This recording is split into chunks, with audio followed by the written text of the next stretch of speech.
You do it all. So why not get all the electrolytes? Hydrate better than water with new Gatorade Lower Sugar. Now with no artificial flavors, sweeteners, or colors. And 75% less sugar than regular Gatorade. New to the fridge. All the Gatorade electrolytes you love. Gatorade Lower Sugar. Is it in you? Now available nationwide.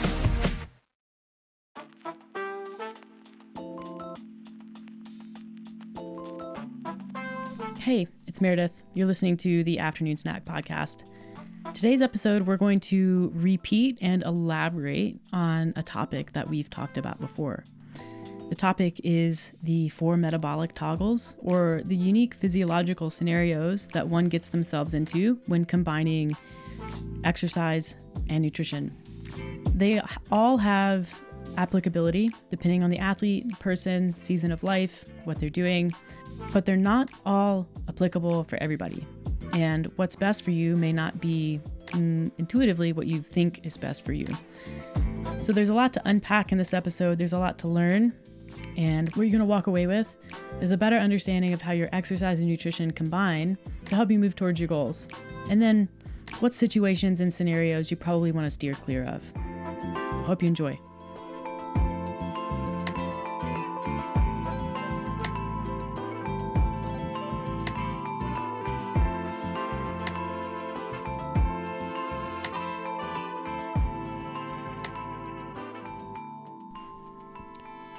Okay, I wanted to start the episode today by just, I guess, sharing a little bit of frustration about the menopause, perimenopause exercise and nutrition space, which is, I'm not saying I'm frustrated with people who are in perimenopause or menopause, because they're just on the ride. But there's so much confusion being like, it feels like intentionally generated. And it's like, what's hard, okay, is that the burden of like this volume and this amount of misinformation seems to fall on to people who are evidence-based and who people know that we're evidence-based, and people like us, and they're like, we're kind of like, you know, suss out the truth or understand the nuance enough to know when something's phony and when it's not. The problem is, like, it's so exhausting. It's not even phony. It's also just misrepresented, overblown. Yeah, taking out, misrepresenting studies and their conclusions.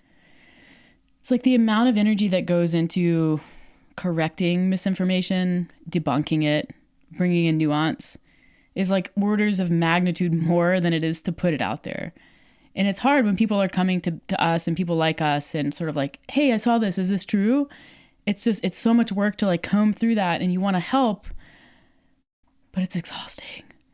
I think what's even more exhausting is when people come to us and say, well, that's not what I heard.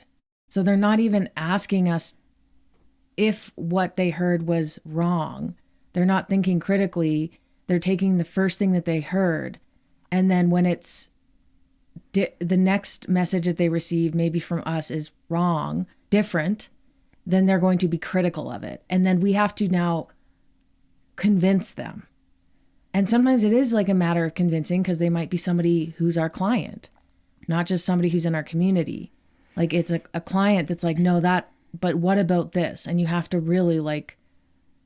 Yeah, because you don't want certain people to feel like you're not taking care. But it's like the burden of proof is on the person making the claims. And so it's like, all right, well, where did you hear that? And did they provide citations, or where are they getting this information from? And it's like, it's extra hard when it's someone like Stacey Sims, who she does rely highly on her credentials and sort of, being the de facto expert in women's health and saying like, I understand the data and the context, and I don't need to provide citations, and I don't rely on meta-analyses and this and that, and you should just trust me because of who I am. And that is so hard to argue with that, especially when people are like, well, she's a PhD, she's a doctor, and you're not. And it's like, that doesn't mean that person is being honest or representing research correctly, or even understands physiology, which time and time again, Stacey's gotten on podcasts and just been incorrect, fundamentally incorrect.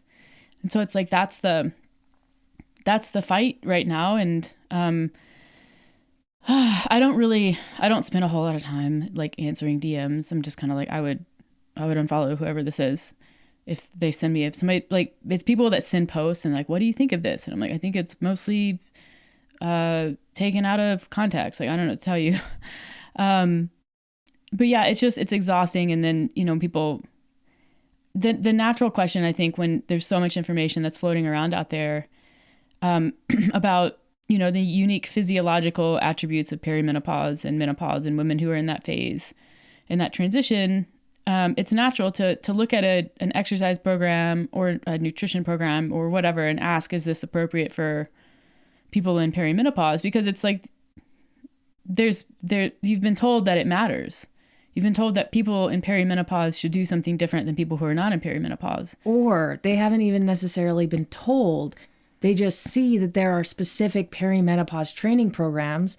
So the logical conclusion is that, oh, I should be doing something very specific for the stage of life that I'm in. Yeah. And it's like when they see an exercise program that they have some interest in, but that program isn't like, perimenopause programming or for women in perimenopause, then it's kind of like the assumption is like, well, this is obviously like, this isn't for me. You didn't write this for me. And it's like, no, I just didn't I didn't market this at you. And those are two different things. Really, like when that question gets asked, when you look at the statistics, which is like fewer than 25% or so of women even meet the like recommended days of resistance training. And that's across all age groups. So I think a lot of women get to that age and they don't have a base of training. They don't have years of consistency. They may not even know what they're doing. And so that question, I always hear that question is like, is your program appropriate for someone who is a beginner or like doesn't understand enough to know what is for them and what isn't and how to make changes regardless of hormonal status? That's like my assumption, because you can, look at all training can be appropriate or inappropriate depending on what study you look at, because that's the state of the research right now. And there's more that will come out. I'm certain that with more data, what we will see is that balanced strength and conditioning is as effective for people going through the menopause transition as people who aren't. And I think that might sound frustrating because I think people want something that's like for them, but really what that should sound like is a relief. Mm-hmm. And regardless of hormonal status, you can still make progress in the gym. And we put up a post maybe last week or 2 weeks ago that was on that topic. And there were a few people that commented and asked like, well, what about women who do have experience in the gym and who do have years of training under their belt? Like, the reality is people who don't have that are they can gain muscle through that transition just fine. They don't see the loss that you would expect. And it's like, well, what about people who have this training age and this experience? And that's being looked at. Like there are studies ongoing, there's clinical trials ongoing. That population of people is quite small, so it's kind of hard to like get study subjects together. But like the difficulty is decoupling hormone-related muscle loss from age-related muscle loss that happens independent of hormonal status. So it's the same type of loss that you would see in men. And so it's like, when you think about it, so let's say the impact of, you compare a person with, like a woman with a high training age, someone with a lot of training experience who gets to the menopause transition, compare that person to someone who's coming in without a lot of training experience. So you kind of visualize it as like, I don't know, a jug of water, like a container. So the impact of aging, not even hormonal status, but the impact of aging is that your container gets smaller, like your potential for muscle growth, like that ceiling gets lower. So when you think about it, let's say you get to the age of 46 and you're someone who has a lot of training experience. So you have like a 4-liter container, but so does that person who doesn't have any training experience. Your container is the same size.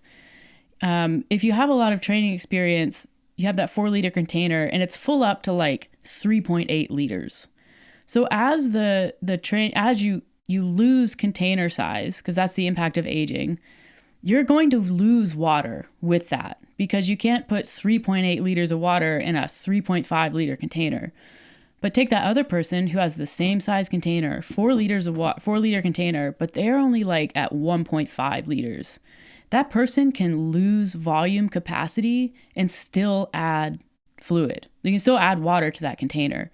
And so even though total capacity is going down, the experience is different. You know what I mean? Mm-hmm. So you can still gain within your potential at any age, but you have to understand that maximum potential is just lower. So if you're operating closer to the top end of that potential because you have all of that training experience, your training becomes not necessarily to gain, but to maintain as much as you possibly can while that reduction is occurring. And so knowing that that's the age-related factor, you then have to decide how are we going to design the experience to understand the impact of hormones against that backdrop that's happening independently of hormonal status. So there's a rabbit hole. Well, I like it. I also think that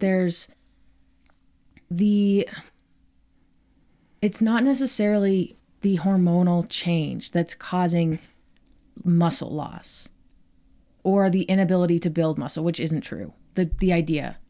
It is often the effect of the symptoms that can come with the menopause transition. Right. Like not sleeping as much. So you're tired. So you're not training. Or you're not training as intensely, or you're skipping exercises or sets or reps.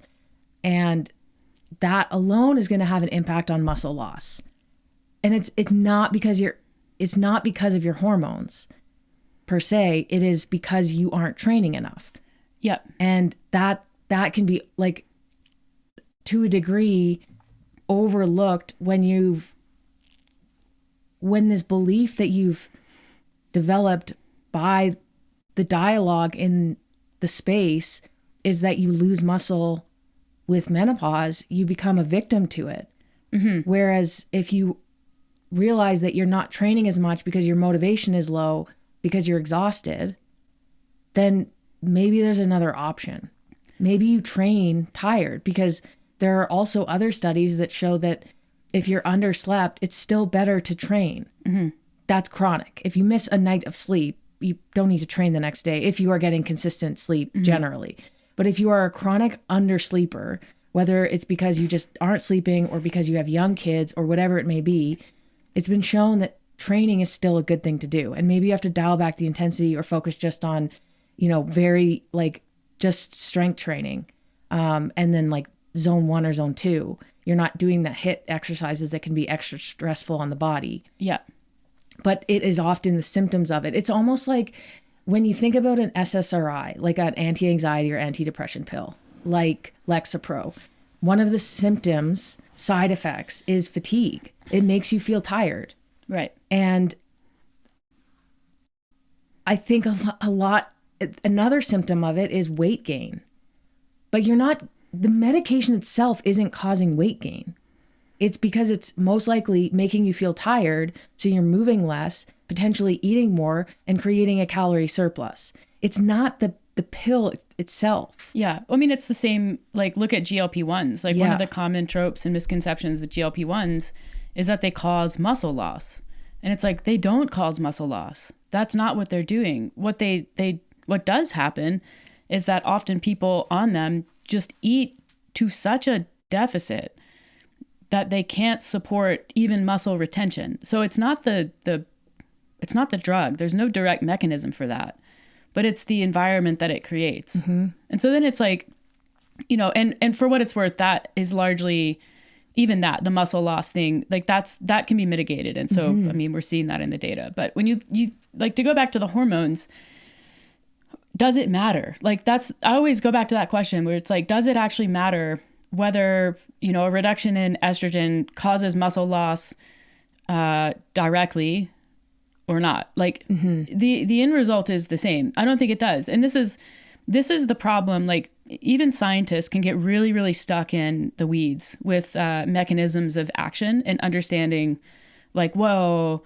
estrogen decline actually doesn't cause catabolism to the degree that was once believed. And it's like, so And what would you like us to do with that information?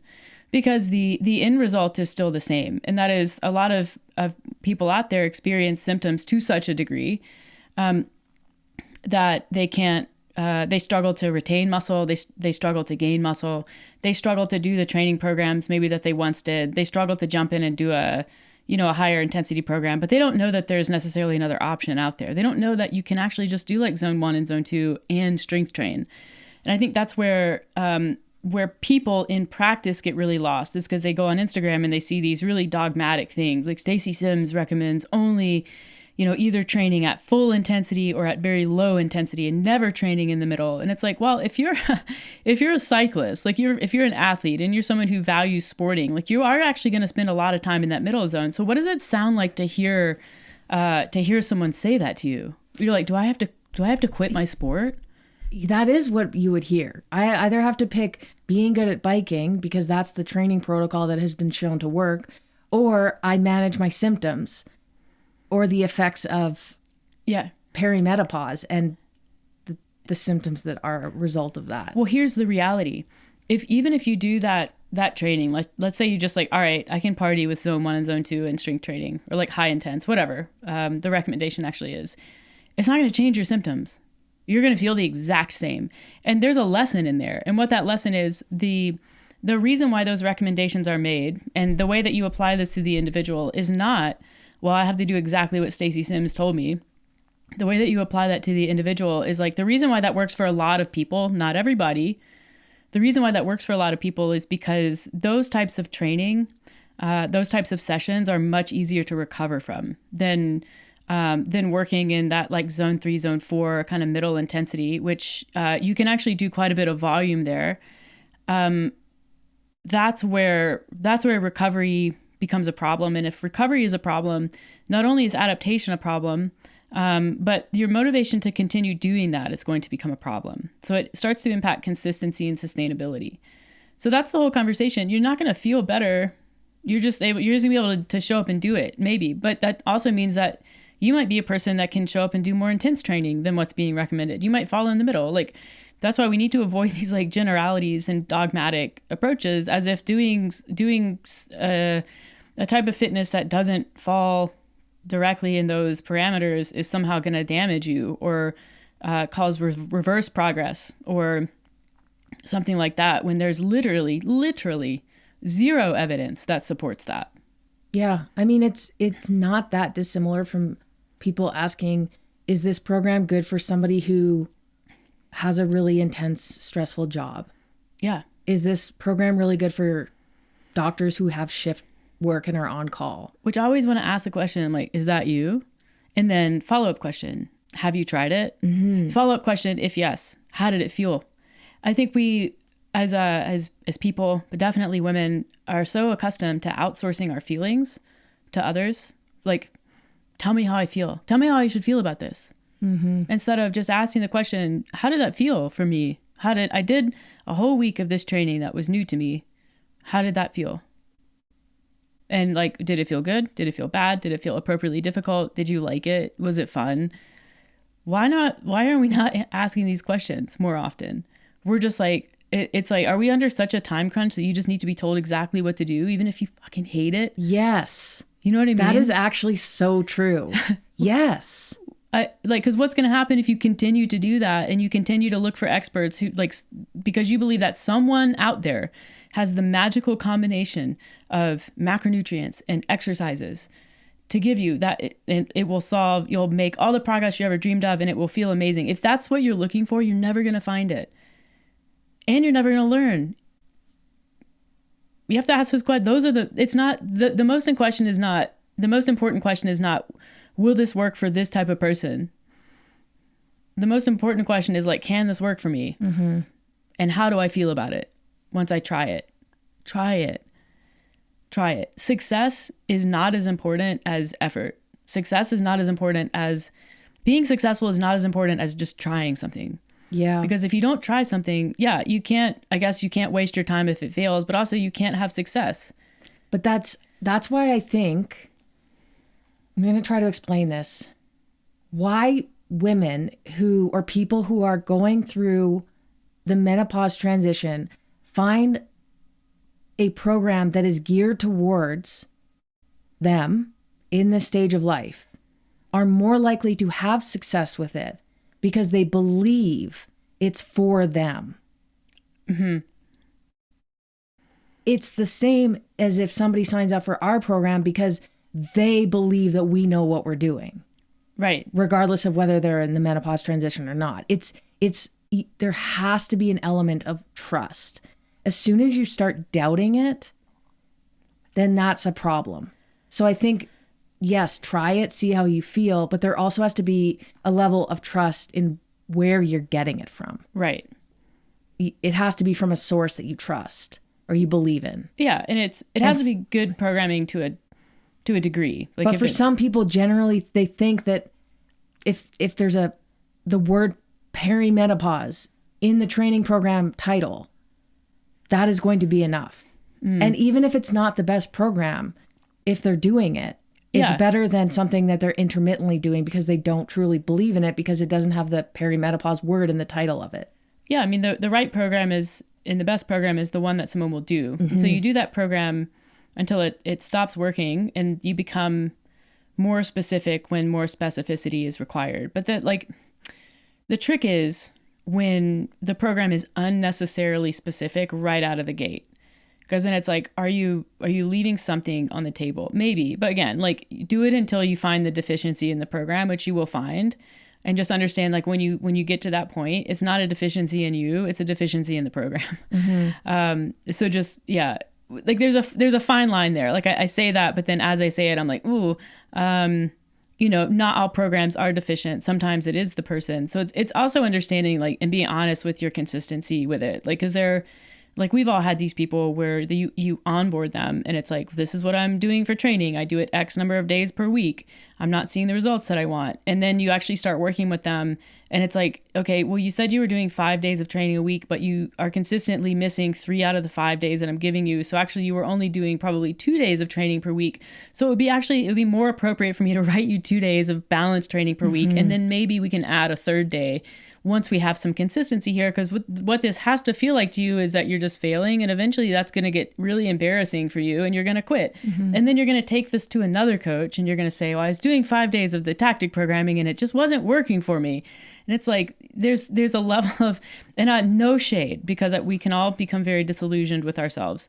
But you have to be honest with what it is that you have had consistency with and what it is that you have not had consistency with.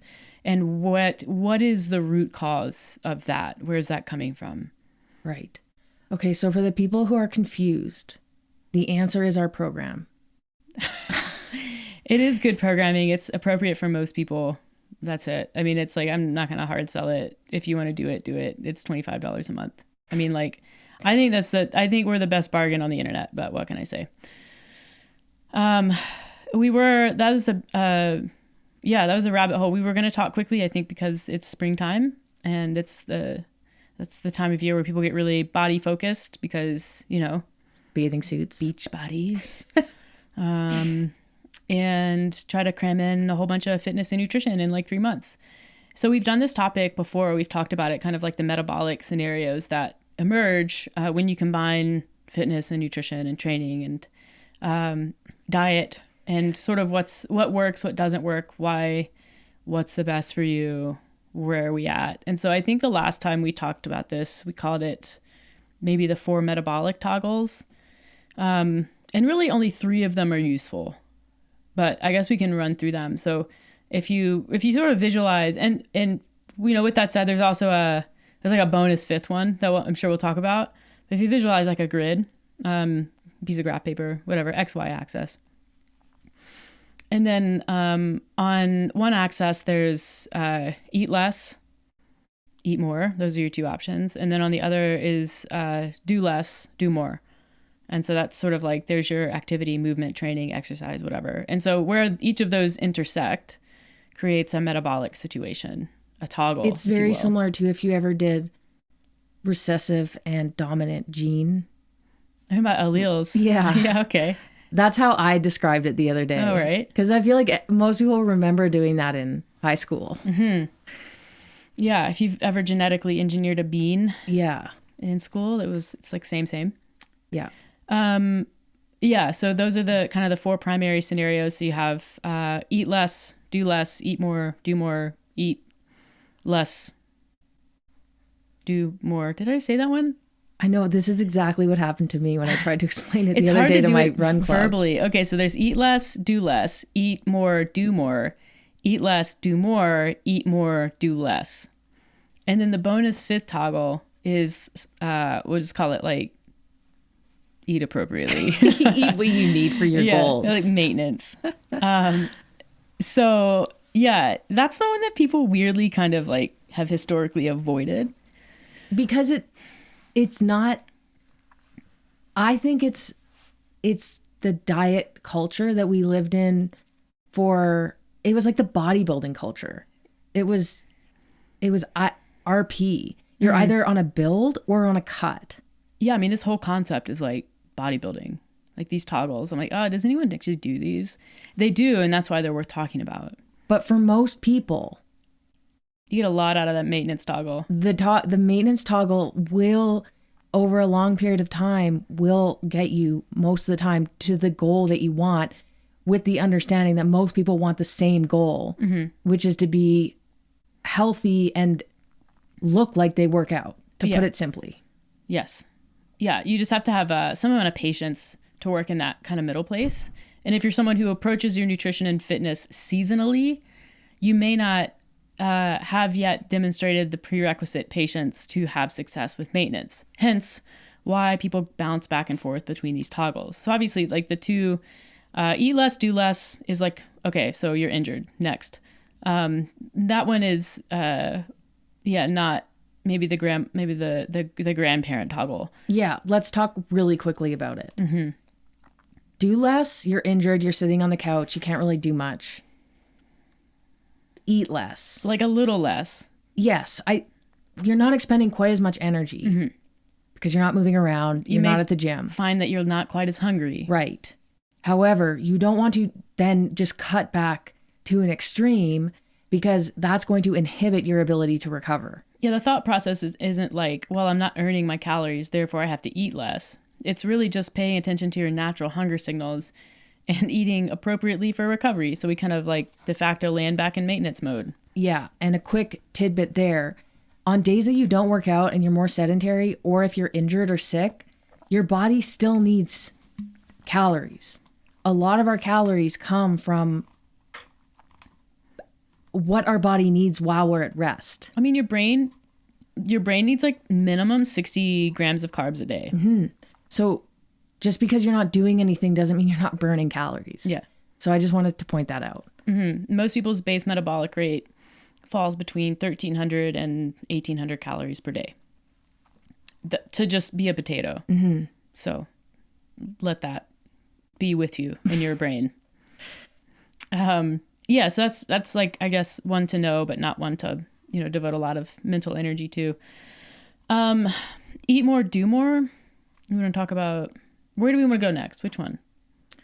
Okay, quickly back to that. What is the outcome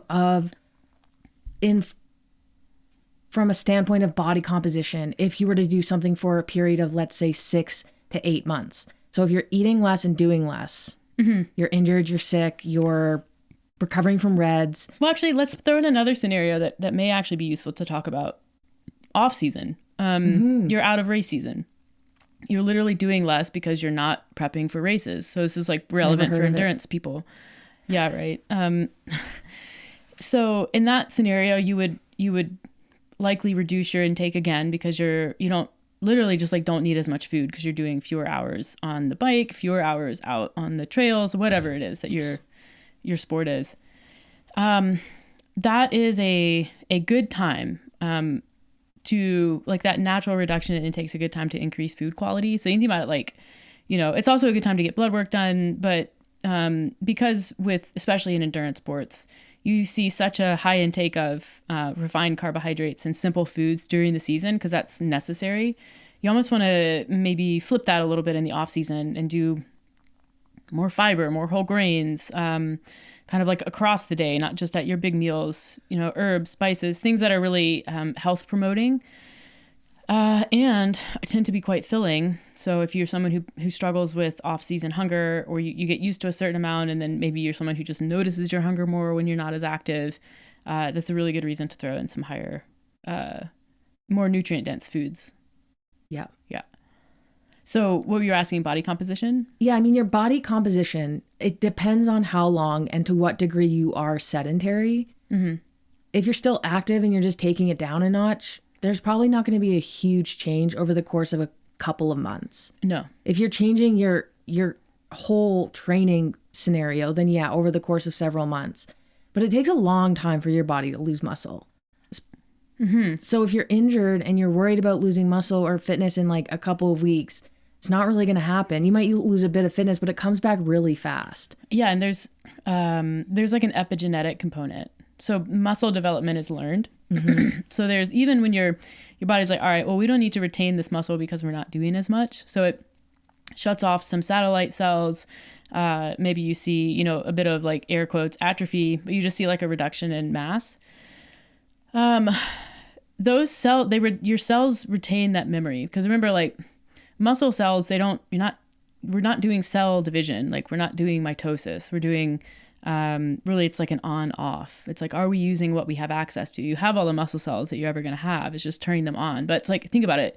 Once they've been turned on before, the speed at which they can be turned on again is so much faster, because you retain that memory and that capacity to do it. So it's like a lot easier always to retain than it is to build. But understand, if you have experience and you've built muscle in the past, even if you have an injury or something happens, it's still a lot easier to get it back than if you didn't have that in the first place. Yeah. Yeah. Yeah. Which also means that if you can do anything, it can be very helpful. Yeah. And if you're unilateral, like if you've injured an arm or a leg, there's lots of research that shows if you train the other arm or leg, it supports, muscle retention and satellite cell activity in the injured side, which I think is really cool. That's so cool. Mm-hmm. Okay, moving on. Yeah. Let's do eat less, do more. The one that people naturally want to do. This is the big one. Yeah, this is like the springtime toggle. This is the runner toggle. Yeah, I mean, it's like diet culture toggle. This is like the gym girl elliptical toggle. Gotta burn calories. Gym girl is very sexist. I want to say like girl can apply to all genders. Yeah, gym. There's plenty of bros. Yeah. And those. It's like gym girly, elliptical girly. It can also be a man. Yeah. It's just elliptical bro. I'm sure they're out there. Yeah. I mean, welcome to diet culture. Nothing against the elliptical. Welcome to the Special K challenge. Mm-hmm. Yo play 100 calories for breakfast. This is, if you're like a millennial, if you grew up in the 90s, like this is in your DNA. Yeah. This particular way of eating and exercising. I mean, and I'm so sorry for that, because what a challenge for us that is. And I still struggle. I think about that. But it is a very limited usefulness, because it lacks, it lacks sustainability, and ultimately it's just not conducive to progress. Like progress with fitness or body composition. And again, I talk about like ideal body composition for most people who are in our community, at least, are people who have muscle and are like, again, the numbers differ, relatively lean, I guess. Yeah. And the trick with this one is, if someone jumps into this in the springtime, if they jump into an exercise program and a diet challenge, like just like, things that commonly happen at gyms in the springtime, they're going to see some results pretty quickly. And the motivation at the beginning of something that is quite high. So, you can override a lot, but eventually your body's quite smart. And when you're not feeding it and you're trying to train it, it's going to start resisting that. And then, there's that psychobiological component. You're going to feel some resistance in your day, in your mindset. And it's like that fog behavior model kind of a curve. When something becomes too hard, when it requires too much motivation to do, you are above that line of inaction. And so you just won't do it. And so there's your lack of sustainability with that, is eventually it's just going to stop working, or it's going to feel too hard. The thing is if you, this is the kicker. If you continue to eat less and do more, you will continue to lose weight. Mm-hmm. However, what I think happens, people try intermittently and do more and eat less. But because it's not consistent, because it will be so hard for them to do more, eat less. Like, get all your exercise in, get all your steps in, eat your 1,400 calories. 3 days of that, you're so burnt out. You maybe have 2 or 3 days where you're not doing that. But I think a lot of people don't necessarily see the days that they're not doing it, but they're seeing those really, really hard days where they are doing it. And then the conclusion is, well, it's not working. My body's in starvation mode. Mm-hmm. But there have been multiple studies, the Minnesota starvation even without study, that one. even without that's not happening. You're not losing weight because your body is holding on to fat. Yeah, it's very hard. Like, your body will compensate and like move less subconsciously. You won't get up. You won't walk. Like, even if like going downstairs to get a glass of water, you just won't do that. You won't tap your foot anymore. You're more likely to order dinner in because you don't want to stand in the kitchen and chop things up. Exactly. It's things that you don't even realize you're doing, but it's conserving energy so that you're reducing that calorie deficit. Yeah. It's the metabolism doing what the metabolism is designed to do. It's not adapting, and you're not thwarting its response. It's responding the way that it is supposed to. Yeah. So while there is some compensation there, if you're on a pretty like extreme calorie deficit and you're doing a lot of activity and burning calories, then you will continue to lose weight. Yeah. There's nuance, of course, like the numbers and the balance, but that's what it will happen. Yeah. I mean, repetition of this cycle is really yo-yo dieting. And when you look at the way that plays out over time, a person does an extreme diet, they do a gym challenge, they drop body weight, but they drop a combination of body fat and muscle mass.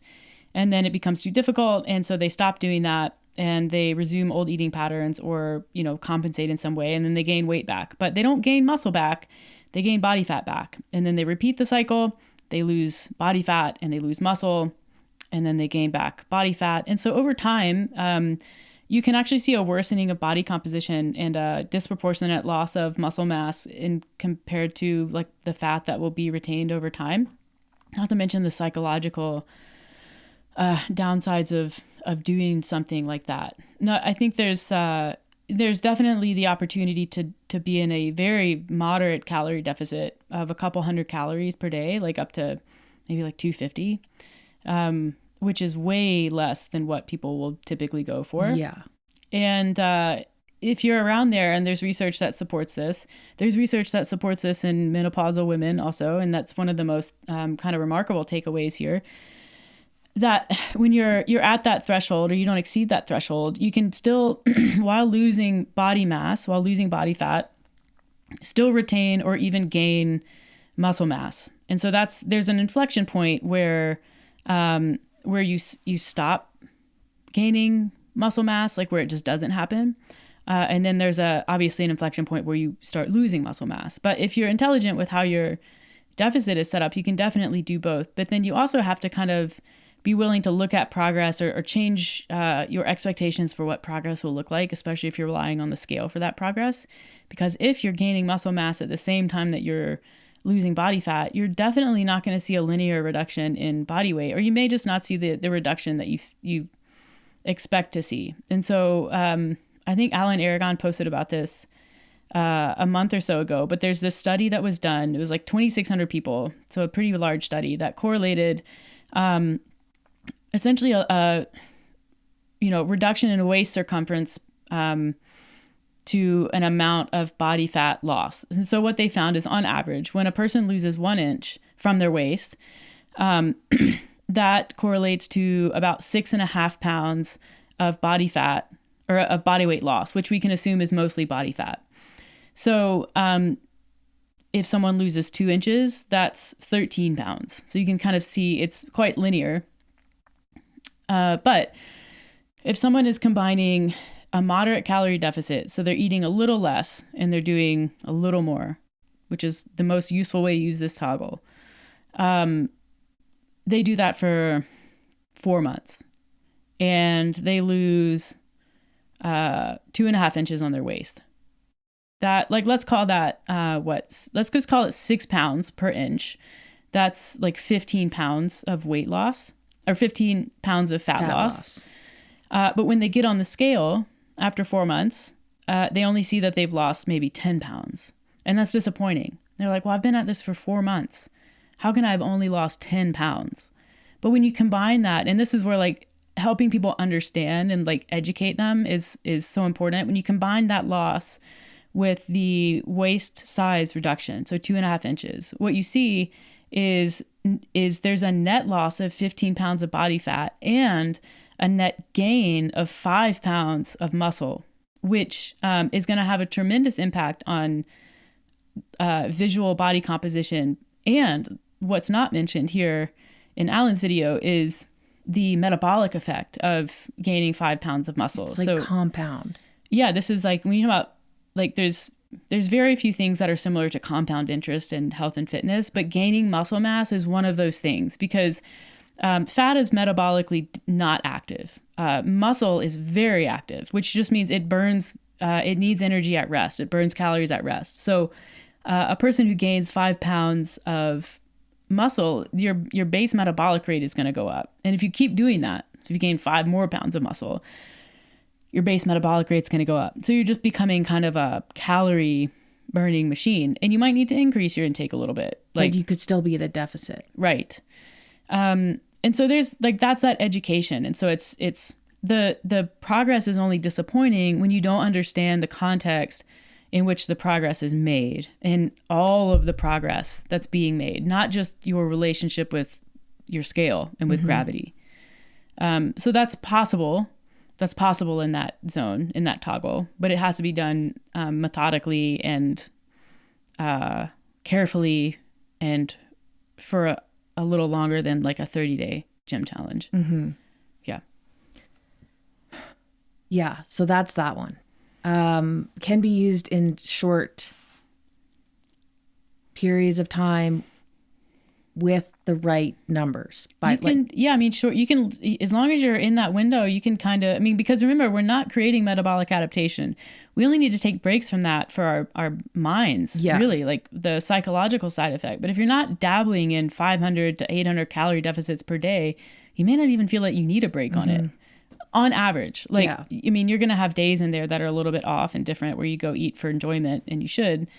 But you can kind of sustain that and do it until it doesn't work. And then you then assess, why isn't it working? Is it not working because actually I gained lots of muscle mass and my deficit's too high, so I'm really tired? Is it not working because I'm just like bored? Things like this. Yeah. But I think long term, you don't necessarily want to be at a calorie deficit indefinitely. No, most people who are there will end up in maintenance. Yeah. And what we see, I think what you were talking about before, this idea of losing fat, losing muscle in a season of the year, like right now, as you lead up to summer, and then you gain, but you don't really gain muscle. And then summer comes around again. So you go on a cut that's inappropriate, and maybe you don't have the right stimulus and training.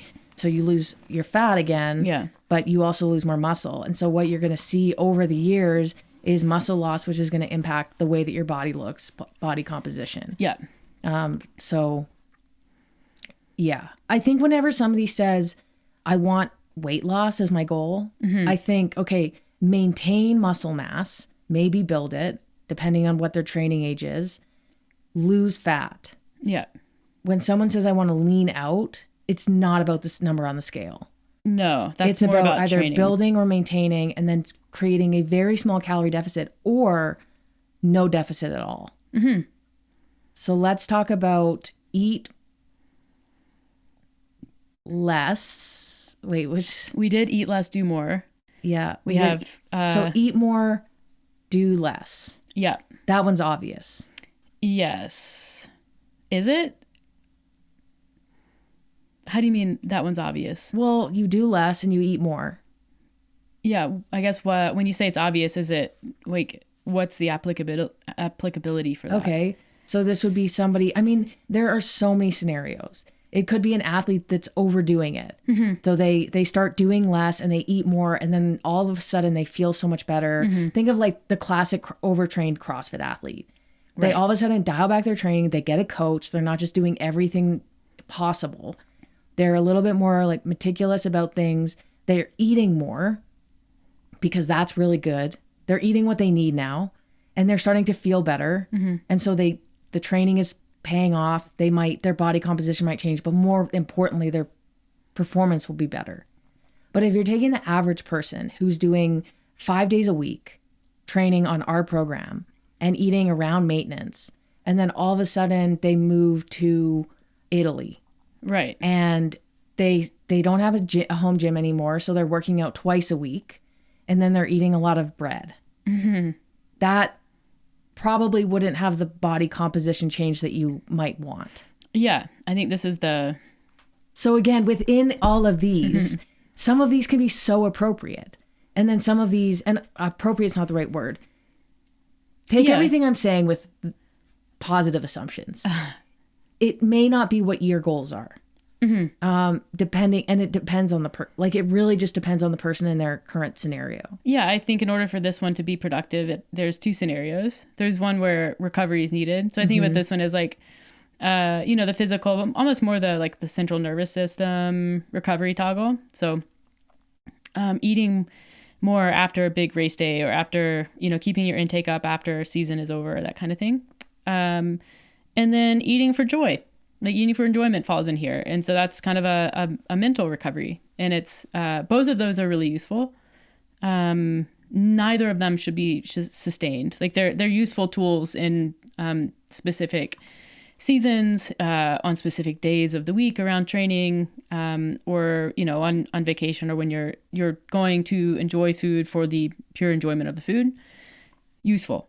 I was talking more about if you're switching to this for many months. Yeah. The chronic, you don't want to live in this toggle. No. Yeah. That's kind of where I would. And eating more. I mean, what does that mean? If somebody is, again, eating too little, eating more could mean they just move to maintenance. But I think in this case, eat more means eat in a surplus. Yeah. I think we're operating from the assumption that we're using maintenance as a baseline. Yeah. Yeah. Okay. So the last one is eat more, do more. The build. The bulk toggle. Yeah. Yeah. This is, common in bodybuilding for sure. Not common in like power sports, in powerlifting, Olympic lifting, in rugby and football. Certainly a lot of people use this sort of physiological scenario to build muscle faster, to recover faster, to put on mass, and they're accepting of the reality that there is no such thing as a clean bulk. And when you put on weight, you will put on some amount of body fat with it. Depending on your genetics and the type of training that you're doing, you can certainly bias that towards lean mass as much as possible. But some people when they do this, they just don't. They put on lean mass, but they put on, quite a bit of fat mass too, which is fine. If you flip it, it tends to come right off. And it just, a lot of it depends on your appetite for that process. I don't see a lot of utility in it for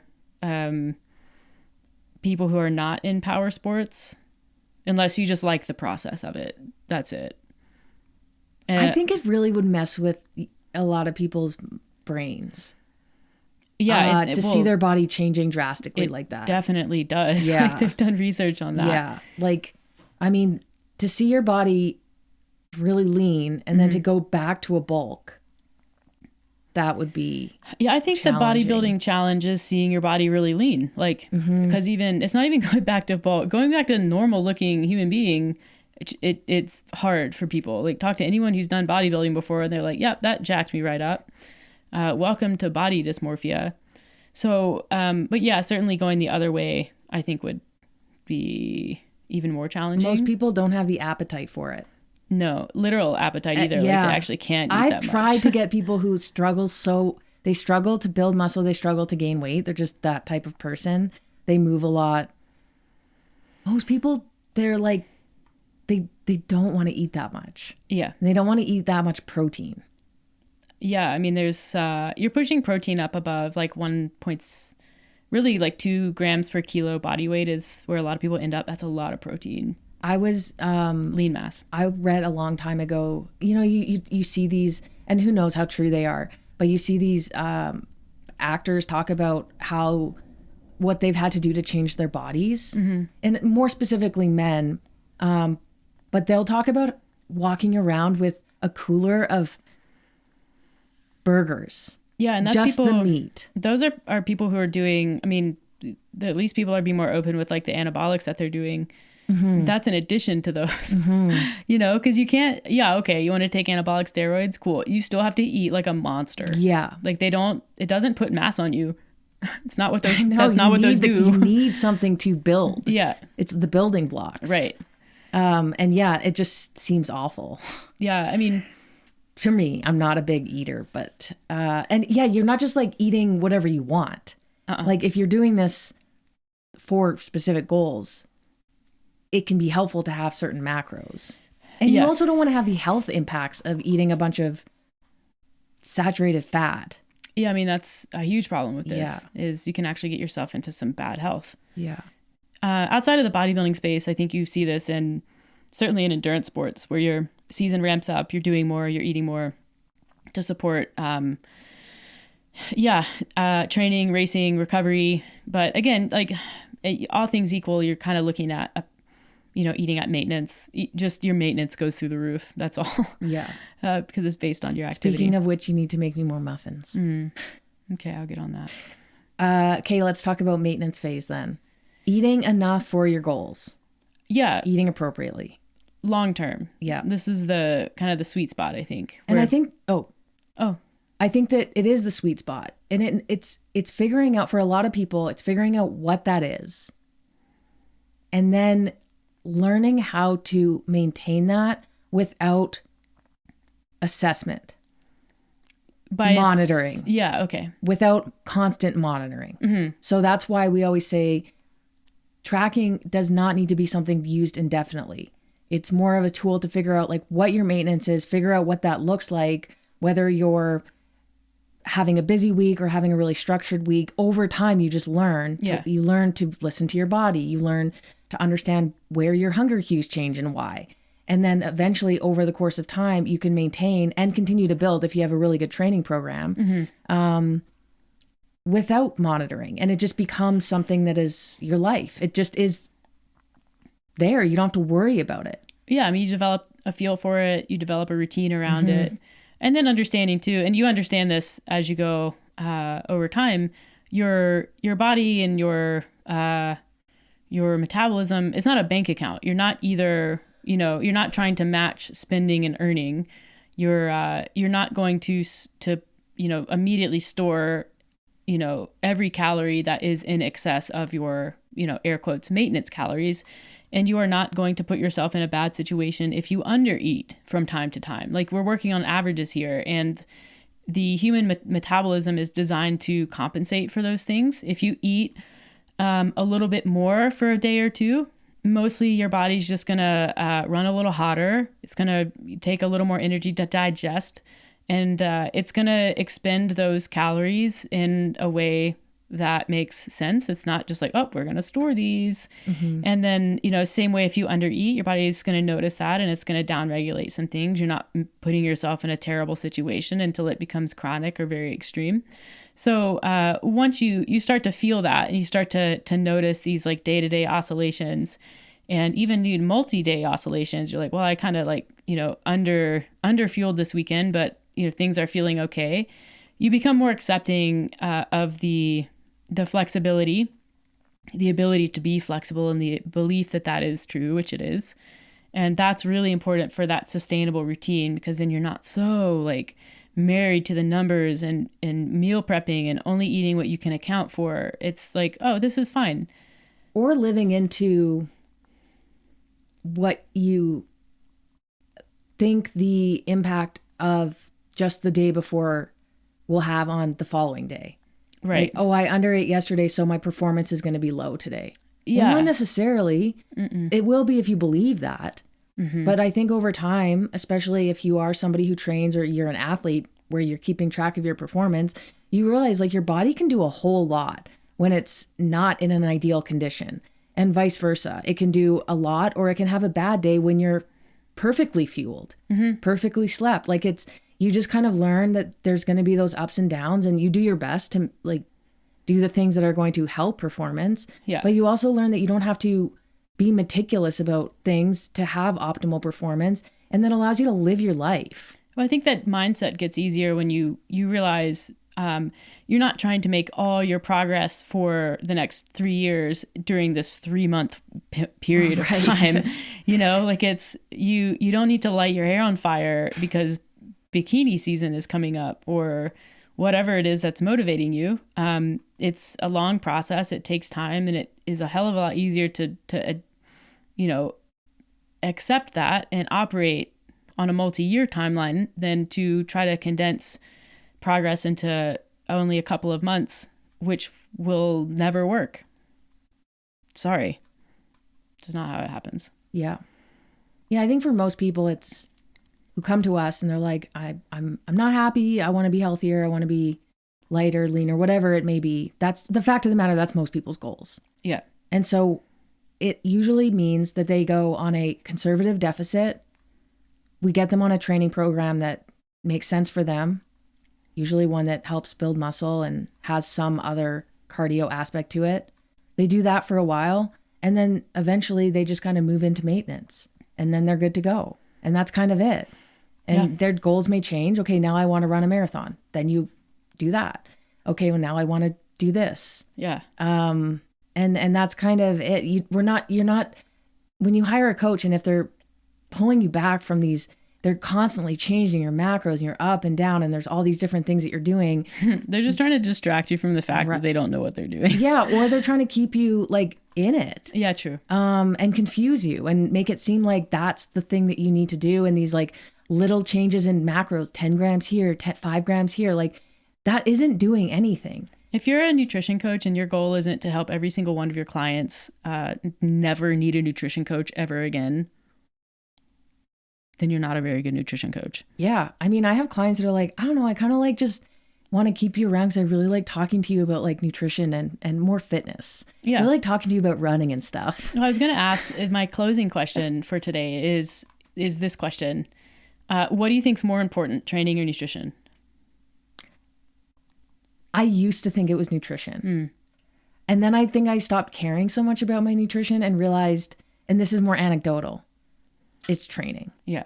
And I also think that if you focus on training, it's going to have an impact on your nutrition. Yeah.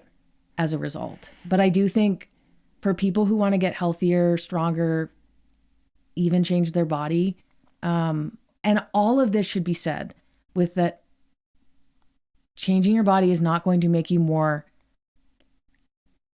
worthy or anything like that. We're taking the emotional and the like that part away from this conversation. I think within all of this work, there has to be a focus on accepting yourself and having a healthy body image.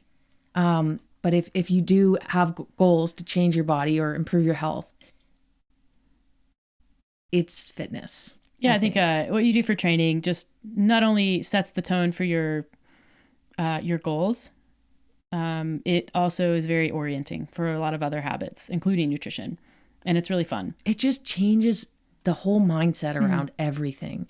You get someone on a good training program, you get them to see improvements in strength, you get them learning new skills. It's a game changer. It's a game changer.